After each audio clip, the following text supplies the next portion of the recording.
Puji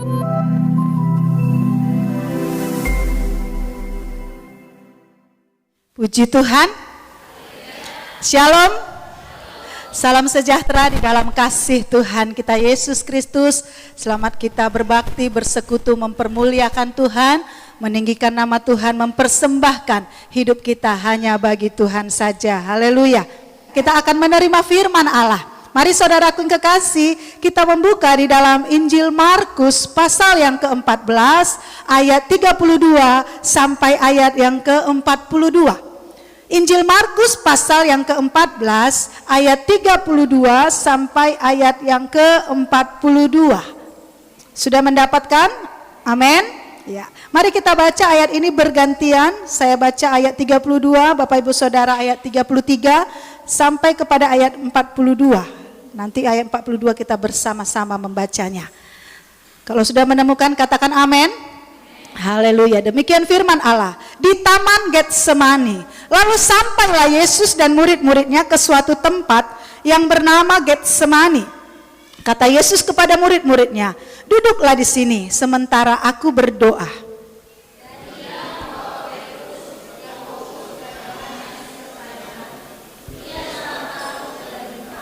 Lalu katanya kepada mereka, hatiku sangat sedih seperti mau mati rasanya. Tinggallah di sini dan berjaga-jagalah.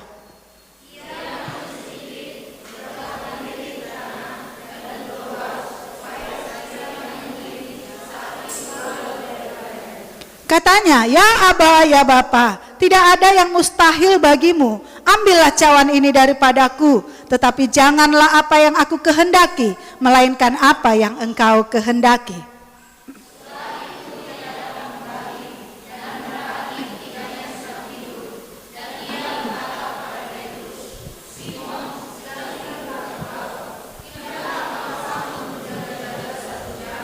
Berjaga-jagalah dan berdoalah, sebab kamu jangan jatuh ke dalam pencobaan. Roh memang penurut, tetapi daging lemah.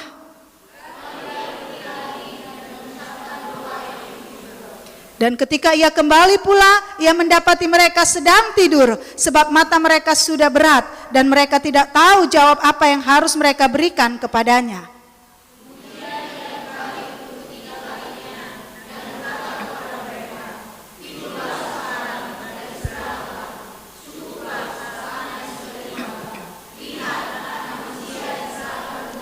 Sama-sama, bangunlah, marilah kita pergi, dia yang menyerahkan aku sudah dekat. Katakan amin. Haleluya. Hari ini saudaraku kekasih, saya akan menyampaikan tema firman Allah, mengalami pengalaman Getsemani. Mengalami pengalaman Getsemani. Ayat 32 menyatakan di sana, maka lalu sampailah Yesus dan murid-muridnya ke suatu tempat yang bernama Getsemani. Ya, tempat apa Getsemani saudaraku? Judul perikopnya sudah menjelaskan. Taman Getsemani. Ya, Getsemani itu suatu taman di kaki Bukit Zaitun di kota Yerusalem. Ya, dan di taman ini Yesus berdoa untuk terakhir kalinya sebelum dia disalibkan. Ya, kalau kita Tuhan kehendaki bisa nanti menginjak Yerusalem di bumi ini sebelum Yerusalem baru, kita bisa melihat taman Getsemani, tempat di mana Yesus berdoa sebelum ia disalibkan. Dan arti dari Getsemani adalah tempat pemerasan minyak. Tempat pemerasan minyak zaitun. Saudara kekasih, di taman Getsemani Yesus mengajak murid-muridnya untuk berdoa. Karena pada saat itu Yesus sedang dilanda ketakutan yang hebat. Ketakutan yang sangat dahsyat. Ini bukan takut biasa, ya. Takut karena uangnya menipis, ya. Takut karena anak belum pulang, sudah malam. Ini bukan ketakutan yang biasa. Ini tekanan yang begitu hebat, ketakutan yang maha dahsyat. Sampai-sampai Yesus berkata, hatiku sangat sedih seperti mau mati rasanya. Dia mengalami satu ketakutan seolah-olah dia ada di ambang maut antara hidup dan mati. Ketakutan yang begitu hebat melanda Yesus pada saat itu. Dan di saat ketakutan itu melanda, dia mengajak murid-muridnya untuk berdoa bersama-sama dengan dia. ya, untuk berdoa bersama-sama dengan dia. Dan kita sangat mengenal doa Yesus di Taman Getsemani. Ya Aba, ya Bapa, ayat 36 di sana dinyatakan, tidak ada yang mustahil bagimu, ambillah cawan ini daripadaku, tetapi janganlah apa yang aku kehendaki, melainkan apa yang engkau kehendaki. Saudaraku, berdasarkan dari apa yang dialami Yesus pada saat itu, saya ingin mengajak kita semua untuk melihat apa arti rohani dari pengalaman Getsemani. Apa arti rohani dari pengalaman Getsemani? Bisa saja kita pun sedang mengalami pengalaman Getsemani, sama seperti Yesus.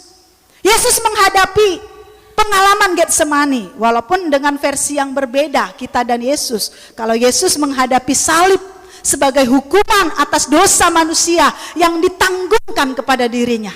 Tapi kita sebagai orang-orang percaya yang hidup saat ini, kita juga hadapi salib sebagai ujian hidup kita. Karena kita melakukan kehendak Tuhan, melakukan kebenarannya, kita pun banyak kali menanggung derita. Dan seringkali kita dilanda ketakutan, dilanda tekanan yang begitu hebat, di masa-masa yang begitu berat. Kita ada di satu titik dalam ketakutan yang sangat dahsyat, tekanan yang sangat dahsyat. Kita merasa gentar, kita merasa sedih. Lantas bagaimana jika saudara dan saya masuk ke dalam pengalaman Getsemani itu? Bagaimana? Mari kita belajar dari Yesus. Apa arti rohani dari pengalaman Getsemani? Apa arti rohani dari pengalaman Getsemani? Yang pertama, pengalaman Getsemani adalah saat di mana doa-doa kita tidak dijawab seperti yang kita inginkan.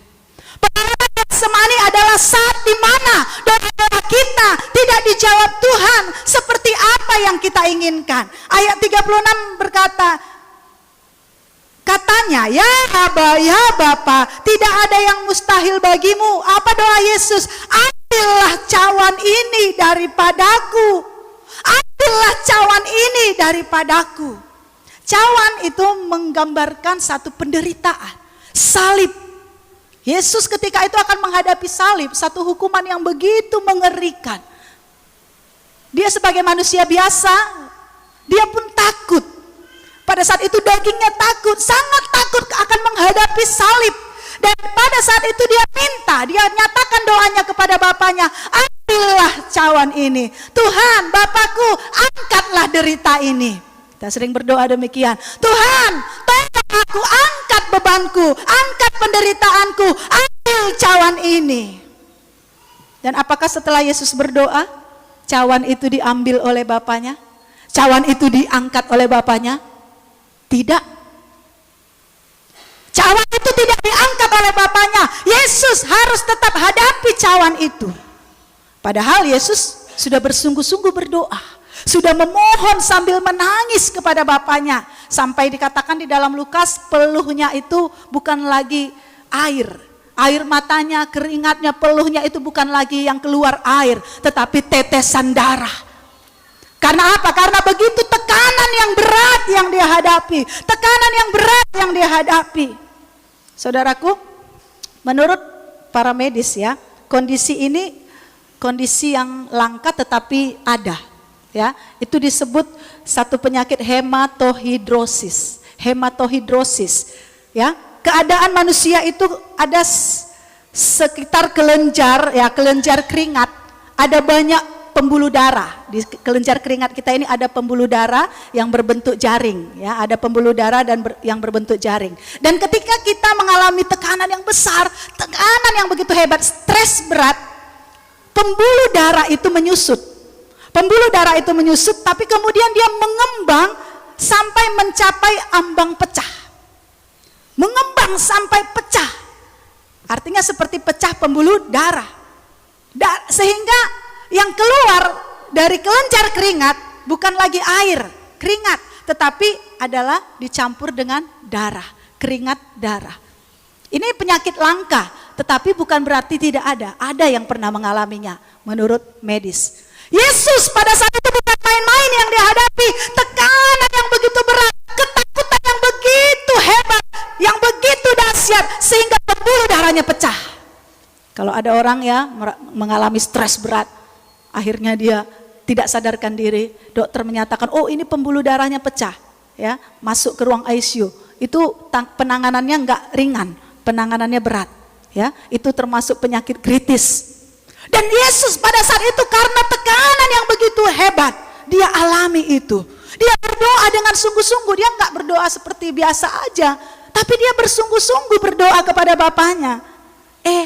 Sudah begitu bersungguh-sungguh, doanya tidak dijawab. Doanya tidak dijawab.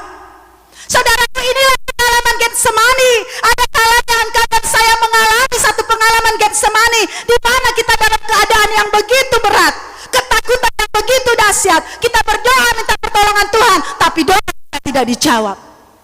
Kau pernah alami itu?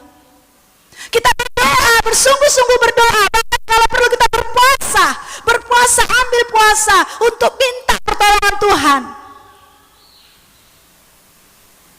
Saya pernah mengalami satu pergumulan. Saya berniat ambil puasa, ya, bukan bermaksud untuk menceritakan apa yang saya lakukan, tidak. Saya hanya ingin menyampaikan untuk memberi gambaran kepada kita.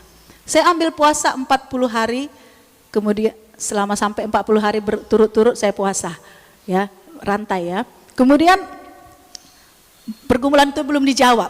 Saya ambil lagi 40 hari lagi, ya. Dan sampai hari ini belum dijawab.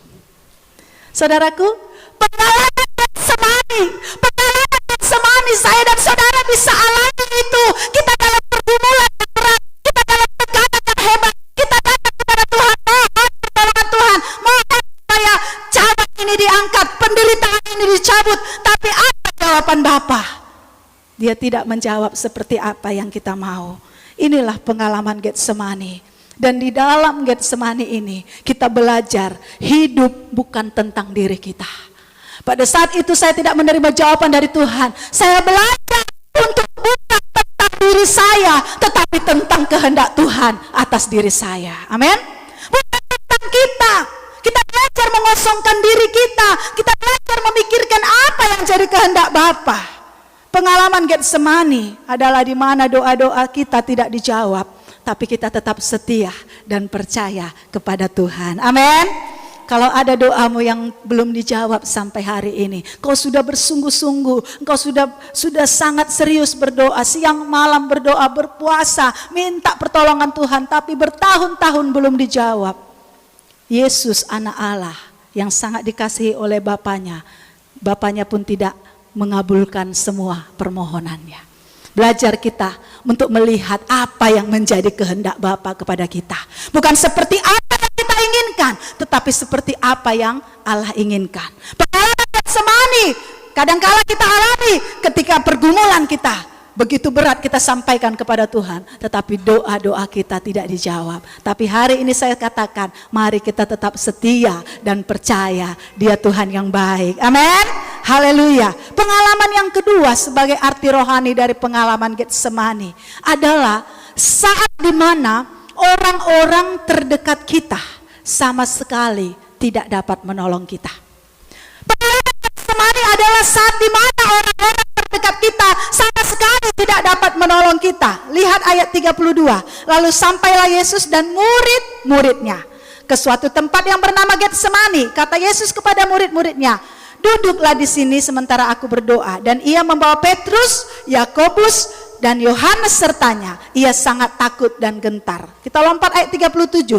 Setelah itu ia datang kembali dan mendapati ketiganya sedang tidur, dan ia berkata kepada Petrus, Simon, sedang tidurkah engkau?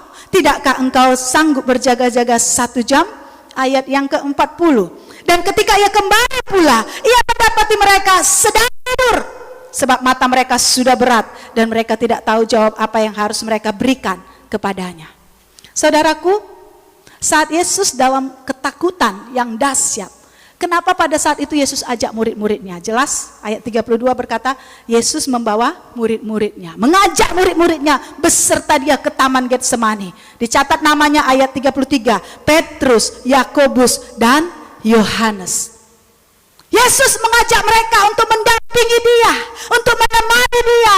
Tinggallah di sini, temanilah aku, kuatkanlah aku. Tetapi apa yang Yesus terima pada saat itu, saudara? Yesus sendiri. Awalnya mungkin mereka menemani, mendampingi, tapi kemudian mereka lelah. Mereka berhenti, mereka tertidur. Akhirnya Yesus seorang diri mengalami ketakutannya, menghadapi ketakutannya.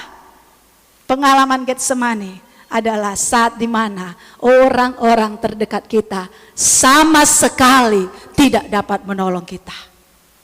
Pernahkah saudara alami masa-masa seperti ini? Engkau dalam tekanan yang hebat, bukan yang biasa-biasa. Saudara jangan pikirkan tekanan yang biasa-biasa. Ya, tekanan yang begitu dahsyat, tekanan yang begitu hebat, antara hidup dan mati, sudah seperti di atas kematian. Mungkin jarang-jarang kita minta tolong kepada orang, kepada keluarga, kepada sahabat. Tapi pada saat itu kita mengalami ketakutan yang dahsyat, kita minta dukungan orang lain. Kita minta orang lain mendampingi kita, menemani kita. Bisa jadi itu pasangan kita. Bisa jadi orang tua kita, keluarga besar kita, teman kita, sahabat kita. Kita minta dukungan dari mereka. Tetapi tidak selalu kita mendapatkan apa yang kita inginkan. Padahal mungkin gak macam-macam yang diminta Yesus, gak berlebihan. Ayo ke Taman Getsemani, mari kita ke sana, berdoa, dampingi aku, kuatkan aku. Yesus butuh seorang teman yang mendampinginya, yang menguatkan pada saat dia menghadapi ketakutan yang dahsyat. Tetapi pada akhirnya Yesus menghadapi itu sendirian. Pada akhirnya Yesus berdoa sendirian. Pendampingan itu tidak dia dapatkan, dukungan itu tidak dia dapatkan. Inilah pengalaman Getsemani. Inilah pengalaman Getsemani. Orang yang menghadapi katakanlah penyakit kritis, ya, sangat kritis, yang mungkin dia harus dioperasi barangkali, dan dokter katakan operasinya ini kemungkinannya sangat kecil. Kemungkinan untuk berhasil sangat kecil. Tapi masih ada kemungkinan, karena kalau dia tidak dioperasi, dia bisa jadi akan mati. Dengan operasi ada kemungkinan, tapi kecil sekali. Dan kemudian dia mengambil keputusan untuk dioperasi. Ya, itu bukan main-main, saudaraku. Dia pasti akan mengalami ketakutan yang dahsyat. Kenapa? Karena kemungkinannya kecil, bukan besar, kecil. Berarti kemungkinan besarnya dia mati. Apalagi mungkin dia dihantui dengan mungkin anak-anak yang masih kecil, dihantui dengan segala hal yang mungkin masih membutuhkan dia, bla bla bla yang lain sebagainya. Kalau orang ini masuk ke ruang operasi, yang dibedah, yang dibelah tubuhnya, ya kan? Dia nggak bisa minta orang lain untuk sama-sama dibedah, nggak bisa, tubuhnya. Dia yang hadapi itu. Tapi apa yang dia perlukan pada saat itu? Dukungan. Apa yang dia butuhkan pada saat itu? Dan pendampingan, doa dari orang-orang sekitarnya. Saya percaya kalau kita mengalami hal seperti itu, doa itu menjadi satu kekuatan bagi kita. Walaupun mereka nggak masuk di ruang operasi bersama-sama dengan kita, yang menghadapi, orang yang menghadapi, saya percaya dia ada satu kekuatan. Karena apa? Dia tahu, oh di luar sana, di depan pintu operasi, ada orang-orang yang menunggu sambil berdoa. Menunggu aku keluar, berita dari dokter, oh sudah berhasil operasi yang baru dilaksanakan. Dia kuat. Tapi bagaimana kalau dia tidak dapatkan itu? Ya, ini bukan operasi bisul yang kecil, ya. Ini operasi yang bisa dikatakan mungkin dia harus menghadapi kematian pada hari itu. Tetapi tidak ada keluarga yang mendampinginya. Tidak ada sahabat yang bersama dengan dia. Tidak ada yang mendoakannya. Tidak ada yang mensupportnya, yang menyemangatinya. Kira-kira apa rasanya, saudara? Apa rasanya? Saudara bayangkan apa rasanya? Orang yang dalam tekanan yang hebat, mungkin dia yang akan hadapi, pasti dia yang akan hadapi masalahnya. Tetapi dengan adanya orang di sekitarnya, itu jadi satu kekuatan besar baginya. Ya, itu akan jadi satu kekuatan besar baginya. Ada orang yang mendampingi, ada orang yang menemani, ada satu kekuatan. Pada saat saya operasi sesar yang ketiga, saya udah 3 kali sesar, ya. Ini operasi sesar ya, bukan operasi yang aneh-aneh lah ya, pasti banyak kemungkinan besarnya itu berhasil ya. Sudah teknologi canggih, ya kan. Tapi pada saat itu yang ketiga itu saya merasa entah kenapa takut. Padahal yang pertama dan kedua saya nggak minta didampingi om, ya, nggak diminta didampingi suami. Tapi pada saat operasi yang ketiga saya entah merasa takut. Akhirnya saya sampaikan kepada dokter, dok, bisa nggak suami saya masuk? Sebenarnya nggak bisa, ya. Dokter, ada dokter yang mengizinkan, ada yang tidak. Tapi dokter ini, kenapa? Ibu takut? Enggak, saya pengen suami saya ada di dalam. Ya udah, masuk. Yang dibedah saya, yang dipotong perut saya, dia di mana? Dia hanya megang tangan saya di samping saya. Tetapi saya merasa ada satu kekuatan menghadapi operasi itu karena ada orang di sebelah saya. Ya kan? Saya merasa enggak takut lagi. Saya merasa tenang. Saya merasa enggak gelisah lagi. Yesus pada saat itu dia 100% Allah, tapi dia 100% manusia. Dia butuh pendampingan, dia butuh dukungan, dia minta murid-muridnya bersama-sama dengan dia. Tetapi apa yang dia dapatkan? Murid-muridnya tidur. Murid-muridnya tidur. Bisa dibayangkan bagaimana hati Yesus pada saat itu. Yesus datang membangunkan mereka. Apakah engkau tidur? Simon, sedang tidurkah engkau? Dikatakan di ayat 37, sampai 3 kali katanya sampai ayat 41, 3 kali mereka melakukan kesalahan yang sama. Tidur pada saat Yesus butuh seorang teman, pada saat Yesus butuh didampingi. Pengalaman ini saya katakan bukan pengalaman yang mudah. Pada saat kita dalam tekanan yang hebat, tekanan yang berat, sama sekali tidak ada yang mendukung kita, sama sekali tidak ada yang menolong kita, sama sekali tidak ada yang mendoakan kita. Saudara kekasih, itu bisa jadi kita alami pengalaman Getsemani. Sebab apa? Sebab kita nggak bisa mengandalkan manusia sepenuhnya. Mereka bisa lemah, mereka bisa bosan, mereka bisa juga mengalami keterbatasan untuk menolong kita. Tapi bagaimana, apa yang harus kita lakukan ketika kita mendapatkan satu pengalaman Getsemani ini, di mana kita butuh dukungan, di mana kita butuh pendampingan, di mana kita butuh orang lain yang menguatkan kita, tetapi tidak ada kita temukan. Semua meninggalkan, gak ada yang berbuat sesuatu bagi kita. Bahkan mungkin Tuhan pun berdiam diri. Saya katakan, tetaplah kuat dalam pengalaman Getsemanimu. Amin. Tetaplah kuat dalam pengalaman Getsemanimu. Jangan menyerah di balik kesendirianmu. Engkau tidak melihat di balik layar Bapa memperhatikanmu. Amin. Kau tidak melihat dia, tetapi Bapa memperhatikan. Yesus seolah-olah pada saat itu sendiri, dia ditinggalkan, tetapi sesungguhnya tidak. Di balik layar Bapa memperhatikan dia. Bapa melihat dia, kalau-kalau Bapa akan segera menolong dia pada saat dia mungkin hampir tergeletak. Saudaraku, pengalaman Getsemani yang kedua ini bisa jadi kita alami dalam hidup kita. Kita sendiri saat kita membutuhkan orang lain. Tapi saya percaya kekuatan Tuhan menyertai kita, tetap setia, tetap kuat dalam pengalaman Getsemani itu. Amin. Yang ketiga, saudaraku, pengalaman Getsemani yang ketiga adalah saat dimana kehendak kita harus dibuang dan memilih melakukan kehendak Tuhan, seberat apapun itu. Pengalaman Getsemani adalah saat dimana kehendak kita harus disingkirkan, kehendak kita harus dibuang dan memilih melakukan kehendak Allah, seberat apapun itu. Ayat 41. Kemudian ia kembali untuk ketiga kalinya dan berkata kepada mereka, tidurlah sekarang dan istirahatlah.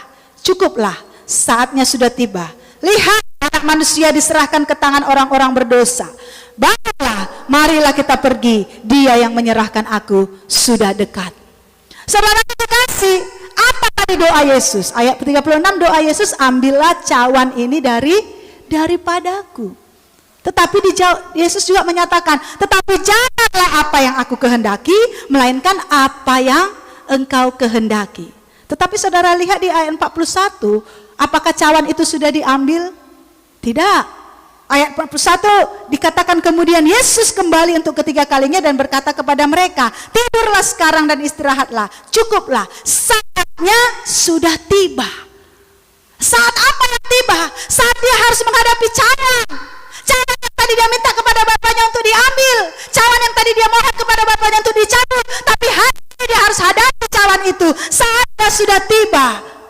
Dan dia katakan, bangunlah, mari kita pergi. Dia yang menyerahkan aku sudah dekat. Yesus menghadapi cawan itu. Pengalaman Getsemani adalah saat di mana kehendak kita dibuang dan memilih melakukan kehendak Tuhan. Saudaraku, saat engkau dalam tekanan, dalam masalah yang besar, seringkali yang ingin kau lakukan adalah seperti apa yang kau pikirkan. Yang ingin kau lakukan sebagai solusi adalah seperti apa yang engkau mau. Kita mau Tuhan tarik masalah kita. Tuhan angkat segera beban kita. Tuhan angkat seketika keadaan kita. Tapi kehendaknya seringkali berbeda dengan kehendak kita. Kemauan Tuhan berbeda dengan kemauan kita. Pengalaman Getsemani adalah saat di mana kehendak kita, yang tadinya cawan itu maunya diangkat, harus disingkirkan. Dan harus mengikuti kehendak Tuhan, seberat apapun itu. Yesus berkata, tetapi janganlah apa yang aku kehendaki, melainkan apa yang engkau kehendaki. Ucapan Yesus ini menunjukkan Yesus sangat tahu bahwa kehendak Bapaknya pastilah yang terbaik baginya. Ya, dia tidak memaksa, walaupun dia sangat takut, dia memang butuh Tuhan Bapaknya menjawab doanya. Dia takut, tapi dia tidak memaksa Bapaknya. Dia berkata, biarlah kehendakmu yang jadi. Ini menunjukkan Yesus tahu kehendak Bapaknya lah yang terbaik, bukan kehendak dirinya. Sebab Bapa mengasihi Yesus dan Bapa punya rancangan yang terbaik bagi Yesus. Ya kan? Saudaraku, orang tua, engkau yang sudah orang tua, punya rancangan untuk anak-anakmu. Benar? Punya rancangan untuk anak-anakmu. Dari kecil engkau sudah rancangkan sesuatu untuk dia. Sehingga orang tua, oh kau nak sekolah, sekolah sana. Les di sana, pulang sekolah les A, les B. Ya, kau belajar ini, belajar itu. Kau dalami ini, kau dalami itu. Kau pelajari ini, kau pelajari itu. Wow, anak-anak ya, apalagi memang masa pandemi ya, agak sedikit anak-anak diliburkan begitu panjang ya. Tapi sebenarnya kalau dalam kehidupan normal, orang tua ya yang punya rancangan untuk anaknya, dia seringkali akhirnya tidak memberi waktu untuk santai kepada anak-anaknya ya. Pulang sekolah, cepat makan, biar les. Mama antar les, bapak antar. Pulang les sana, masuk lagi les yang lain. Anak-anak gak bisa istirahat. Saya alami itu saudara, masih kecil. Saya sudah disuruh les ini, les itu. Saya gak suka main piano, saya disuruh les. Kelas 2 SD saya sudah les. Itu berontak rasanya. Ya, anak-anak itu marah, anak-anak itu berontak. Gak suka diatur-atur, gak suka mengikuti kehendak orang tua. Gak suka diatur-atur orang tua. Tapi kalau anak-anak itu melakukan kehendak bapaknya, walaupun sakit, walaupun berat, dituruti, akhirnya dia melihat tujuan akhir dari bapaknya itu apa. Tujuan orang tuanya itu apa. Mungkin seolah-olah dia ditekan, seolah-olah dia dibatasi, seolah-olah dia dibuat menderita dengan rancangan-rancangan bapaknya. Tapi saya percaya gak ada orang tua yang punya rancangan yang jelek untuk anaknya. Ya, kalau engkau sebagai anak mungkin mengalami itu, ingatlah ini, ya, bukan kehendakmu, lakukan saja kehendak orang tuamu, sebab orang tuamu tak pernah salah untuk merancangkan yang terbaik bagimu. Jangan berontak. Jadi saudara, belajar untuk menekan kehendak kita. Ketika di dalam kehidupan ini kita merasa ingin melakukan kehendak kita tak melakukan kehendak Allah, kehendak Tuhan. Ingat, dia Bapa yang baik. Dia punya rancangan yang sangat indah bagimu. Amin. Dia tidak akan mencelakaimu. Dia tidak ingin menekanmu, membinasakanmu. Dia punya rancangan yang sangat indah bagimu. Relakan saja dirimu untuk mengikuti rancangannya. Seperti seorang anak yang tadi mungkin marah, tapi dia melihat, oh itu bentuk kasih sayang orang tuanya kepadanya. Dia responi dengan taat kepada orang tua sebagai bentuk kasih sayang anak juga kepada orang tua. Tekan kehendakmu, lakukan kehendak Bapa. Arti dari Getsemani tadi saya sudah sampaikan adalah tempat pemerasan. Tempat pemerasan, penghasil minyak. Saudaraku, seringkali dalam hidup kita ada pengalaman Getsemani, hidup kita diperas. Saudara pernah melihat tempat pemerasan atau mungkin memeras kelapa lah ya. Memeras kelapa, diperas, ditekan begitu kuat, ditekan begitu kuat.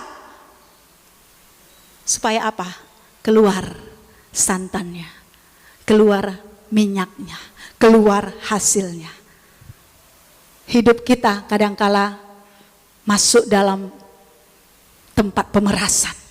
Pengalaman Getsemani yang begitu dahsyat. Kita ditekan, begitu kuat. Kita merasa sakit, kita merasa menderita. Tapi ada hasil yang akan kita lihat. Keluar minyak sebagai hasil. Minyak itu sangat dibutuhkan manusia. Minyak itu berguna, harum. Ya, minyak zaitun itu sangat baik untuk kesehatan. Kalau sudah kolesterol, ayo konsumsi minyak zaitun. Kalau ada uangnya, ya kan? Seringkali seperti itu. Kalau nggak ada uangnya nggak pakai minyak, ya kan? Tak pakai minyak.